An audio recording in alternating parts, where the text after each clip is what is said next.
ఆ ప్రాంతంలో చిన్న లేదు పెద్ద లేదు. 25 ఏళ్ల యువకుడి నుంచి వృద్ధుల వరకు అంతా ఆ మహమ్మారికి బలైపోతున్నారు. ఊళ్ల చుట్టూ పచ్చని పంట పొలాలు, ప్రశాంతమైన వాతావరణం ఉన్న మృత్యు ఘోష వినిపిస్తూనే ఉంది. యువకులు, వృద్ధులు, చిన్న పెద్ద, ఆడ మగ అన్న తేడా లేదు. అందరూ వరుస పెట్టి పిట్టల్లా రాలిపోతున్నారు. కోరలు చాచిన క్యాన్సర్ బారిన పడి ప్రాణాలు విడుస్తున్నారు. వరుసగా మృత్యువాత పడుతున్నారు. దీంతో ఆ గ్రామాల్లో ఏడాది కాలంలోనే పదుల సంఖ్యలో గ్రామస్తులు ప్రాణాలు వదులుతున్నారు. కుటుంబాన్ని విషాదంలో ముంచుతున్నారు. చేతికొచ్చిన కొడుకు, కుటుంబాన్ని పోషించే యజమాని, రేపో మాపో ఓ ఇంటివాడు కావాల్సిన యువకుడు, రిటైర్డ్ ఉద్యోగి, మనవలు, మనవరాళ్లతో హాయిగా శేష జీవితం గడపాల్సిన అవ్వలు, తాతలు, ఇలా చాలా మంది క్యాన్సర్ సోకి మృత్యువాత పడుతున్నారు. ఏలూరు జిల్లాలోని చింతలపూడి నియోజకవర్గంలో క్యాన్సర్ కేసులు భారీగా పెరుగుతున్నాయి. కారణమేంటో తెలియదు కానీ ప్రతి గ్రామంలో క్యాన్సర్ రోగులు ఉన్నారు. రాఘవాపురం, ఎండపల్లి గ్రామాలు ఇప్పుడు క్యాన్సర్ గుప్పెట్లో చిక్కుకుని వెలవెల్లాడుతున్నాయి. ఈ 2 మండలాల్లోని గ్రామాల్లో క్యాన్సర్ వేగంగా విస్తరిస్తోంది. దీంతో రోగుల సంఖ్య రోజు రోజుకు పెరుగుతోంది. క్యాన్సర్పై ప్రజల్లో పెద్దగా అవగాహన లేకపోవడంతో పదుల సంఖ్యలో వ్యాధి బారిన పడుతున్నారు. లాస్ట్ స్టేజ్లో తెలిసినా ప్రయోజనం లేకపోవడంతో చివరికి ప్రాణాలు విడుస్తున్నారు. పచ్చని ప్రకృతికి care of address Raghavapuram, Endapalli గ్రామాలు ఇప్పుడు క్యాన్సర్ రక్కసి కోరల్లో చిక్కుకున్నాయి.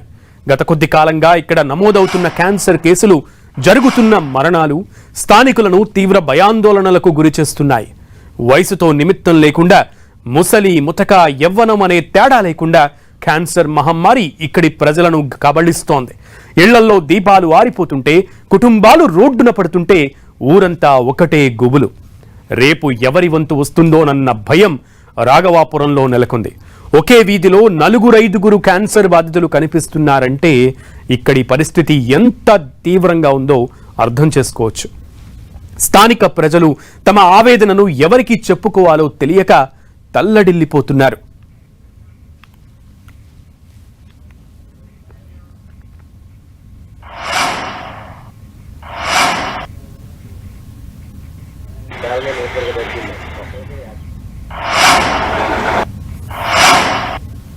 తెలియటమే 4th స్టేజ్ అని తెలుస్తుందండి. ట్రీట్మెంట్ చేయించామండి. మాకున్నది కూడా మొత్తం అమ్ముకొని మరీ పెట్టానండి. తెలియటమే 4th స్టేజ్ అని తెలుస్తుందండి. 1 year వరకు ఉంది. తర్వాత మొన్న మార్చి 27కి చనిపోయారు.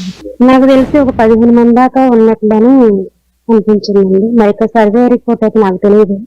ఇంటమైతే ఒక 15 మంది పైగానే ఉన్నారని చెప్పని అంటున్నారు. మరి క్యాన్సర్ ఎందుకు వస్తుందో తెలియట్లేదండి. అది వాటర్ ప్రాబ్లమో గాలి ప్రాబ్లమ్ అయితే తెలియదండి నాకైతే. కానీ ఎక్కువ శాతం మాత్రం క్యాన్సర్ పేషెంట్లు ఉన్నారని మాత్రం వింటున్నాం. మా ఆయన గారి వయసు 36 సంవత్సరాలండి. చాలా హెల్దీగానే ఉండేవారండి. పైకి అవుతున్నారు. మరి అది వ్యాధి లోపల ఎప్పుడు స్టార్ట్ అయింది తెలియదండి నాకు. ఉన్నది మొత్తం మాకున్న భూమి, బంగారం అంతా మేము అసలే పేదవాళ్ళం అండి. తెచ్చుకుంటాను మాకు ఏదైనా. కానీ ఉన్నది మొత్తం ఆయనకే పెట్టామండి. అప్పులు కూడా చేసామండి చాలా మటుకు. ఇప్పుడు ఆయన లేరు. ఇంకా అప్పులు తీర్చుకుంటే బాబుని చదివించుకోండి. మాకున్నది అక్కడే బాబు. ఇక ఏలూరు జిల్లాలోని పలు గ్రామాల్లో క్యాన్సర్ వేగంగా విస్తరిస్తోంది. ఇటీవల కాలంలో క్యాన్సర్ వ్యాధిగ్రస్తుల సంఖ్య భారీగా పెరుగుతోంది. దీంతో ఆసుపత్రులకు క్యూ కడుతున్నారు. జిల్లాలోని ఆశ్రమం హాస్పిటల్లో రోజుకు 40 నుంచి 50 మంది వ్యాధిగ్రస్తులను చెక్ చేస్తున్నట్లుగా డాక్టర్ సారథి చెబుతున్నారు.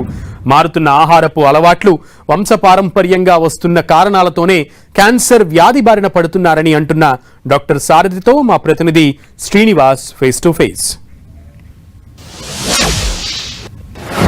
క్యాన్సర్ వ్యాధి సోకితే ఇక మరణం తప్పదా?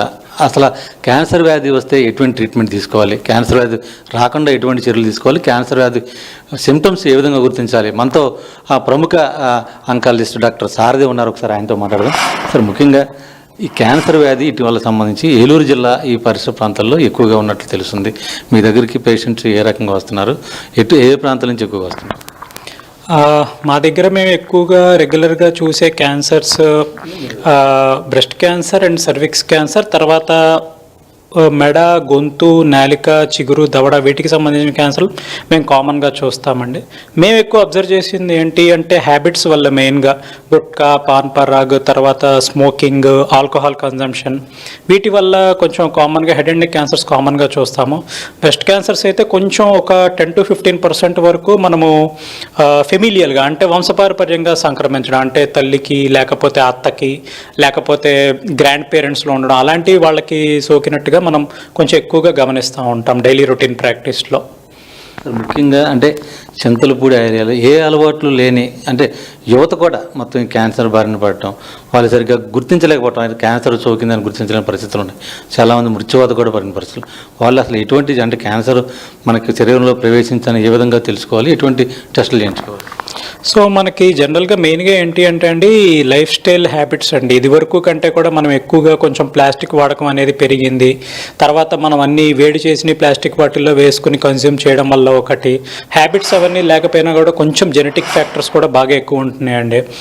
చిన్న చిన్న వయసు వాళ్ళకి కూడా మనం క్యాన్సర్ చాలా రెగ్యులర్గా చూస్తున్నాము. కొంతవరకు ఇప్పుడు ఈ పంటలకి వీటికి వేసే బెంజిన్ కంటైనింగ్ కాంపౌండ్స్ వల్ల యాస్బెస్టస్ అంటారు, అంటే ఇప్పుడు మనకి రేకులు ఇలాంటివి తయారు చేసే యాస్బెస్టస్ ఇండస్ట్రీస్ దగ్గర లెడ్ బ్యాటరీస్, లిథియం బ్యాటరీస్, ఇట్లాంటి వాటి ఇండస్ట్రీస్ ఇక్కడి నుంచి వచ్చిన వాటి వల్ల. ఇంకా మాట్లాడినట్టయితే మనకి కొంచెం వేరే ప్లేసుల్లోకి వెళ్ళినట్టయితే ఇప్పుడు తెలంగాణ అటు సైడ్ కొంచెం సింగరేణి వర్కర్స్లో కోల్ వర్కర్స్ నిమోనియా, తర్వాత కోల్ వర్కర్స్లో వచ్చే సమ్ టైప్ ఆఫ్ క్యాన్సర్స్ అంటే ప్లూరల్ క్యాన్సర్స్, మీసోథిలియోమస్ మనం కొంచెం కామన్గా చూస్తూ ఉంటాము. మనం జనరల్గా ఏంటి అంటే అన్నిటికంటే మంచి విధంగా మనం ఎట్లా క్యాన్సర్ని అరికట్టాలి అంటే screening at the early stage. అంటే మనం స్క్రీనింగ్ చేసినట్టయితే మనకు కొంచెం ఎర్లీగా ఉన్నప్పుడు లేకపోతే ముందస్తు చర్యలు ఎర్లీ స్టేజ్గా మనం గుర్తుపట్టినట్టయితే మనకి కొంచెం అవుట్కమ్ కూడా బాగుంటుంది. సో దట్ మనకి ఈజీగా ట్రీట్ చేయగలుగుతాం అండ్ కంప్లీట్గా క్యూర్ చేసే అవకాశాలు కూడా చాలా చాలా ఎక్కువగా ఉంటాయి. ఎక్కువగా మేము రెగ్యులర్గా చూసే మాత్రం ఇందాక నేను చెప్పినట్టు రొమ్ము క్యాన్సరు అంటే గొంతు, చిగురు, నాలిక, దవడ ఈ క్యాన్సర్లు, తర్వాత ముఖద్వారం ఆడోళ్ళల్లో వచ్చే ముఖద్వారం సర్విక్స్ క్యాన్సర్స్ అంటారు, ఇవి మేము కామన్గా చూస్తూ ఉన్నాము. ఎక్కువ మనకి వచ్చేవాళ్ళు ఎక్కువ ఏలూరు, తాడేపల్లిగూడెం, భీమడోలు, తణుకు, భీమవరం, చింతలపూడి ఈ ఏరియాస్ నుంచి బాగా వస్తున్నారండి మనకి ఎక్కువ పేషెంట్స్, మెజారిటీ ఆఫ్ పేషెంట్స్.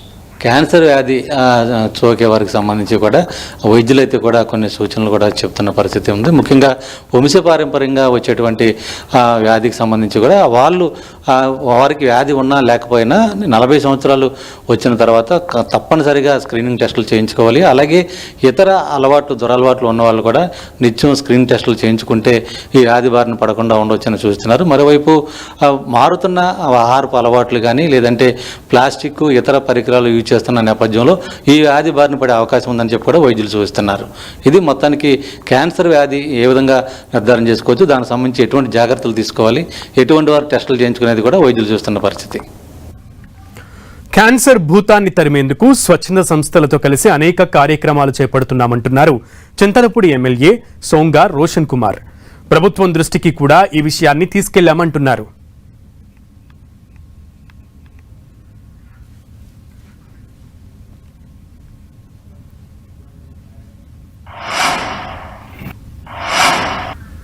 గతంలో మిషన్ హోప్ అనే ఎన్జిఓ పెట్టినప్పుడు నేను ప్రతి మండలంలో కూడా చింతపూడి కాన్స్టిట్యున్సీలో మణిపాల్ హాస్పిటల్ వాళ్ళతోటి కొలాబరేట్ అయ్యి క్యాన్సర్ బస్ తీసుకొచ్చి ఇక్కడ ఒక క్యాన్సర్ మెడికల్ క్యాంప్స్ పెట్టి దానికంటే ముందు అవేర్నెస్ క్రియేట్ చేసి ప్రజల్ని ఈ యొక్క క్యాంప్స్ కి తీసుకొచ్చి ఆ బస్లోనే టెస్ట్లు అలాగే స్క్రీనింగ్స్ కూడా చేయించాం.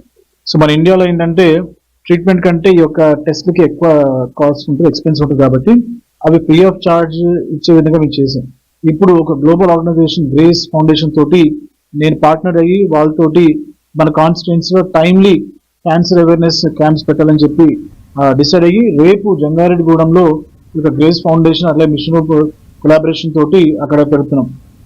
అన్ని కూడా ఉచితంగానే వచ్చిన డాక్టర్స్ క్యాన్సర్ స్క్రీనింగ్స్ కానీ టెస్ట్ కానివ్వండి ఇంకా చాలా ఉన్నాయి, అవి కూడా ఫ్రీగా చేసి మరి ప్రజలకు అందుబాటులో ఉండే విధంగా టైమ్లీ ఈ యొక్క క్యాంప్స్ ఉంటాయని చెప్పి నేను తెలియజేస్తున్నాను. అట్లాగే ఈ విషయంలో నేను హెల్త్ మినిస్టర్ గారు కూడా మరి వారి దృష్టికి తీసుకెళ్లి మరి ఎందుకు ఇక్కడ కేసెస్ ఎక్కువ అవుతున్నాయి, దీనికి మనము గవర్నమెంట్ సైడ్ నుంచి ఎలాంటి అవేర్నెస్ కానివ్వండి లేకపోతే ప్రివెన్షన్ గా మనం చేయొచ్చో తప్పకుండా నేను వారితో మాట్లాడి సలహాలు తీసుకొని అటు ప్రైవేట్ హాస్పిటల్స్ తోటి అట్లా గవర్నమెంట్ సైడ్ నుంచి ఈ రెండు కూడా పార్ట్నర్షిప్ లో మరి యొక్క క్యాన్సర్ ని తగ్గించడం, అట్లాగే రైట్ ట్రీట్మెంట్ వారికి అందే విధంగా కృషి చేస్తున్నట్టు తెలియజేస్తున్నాం.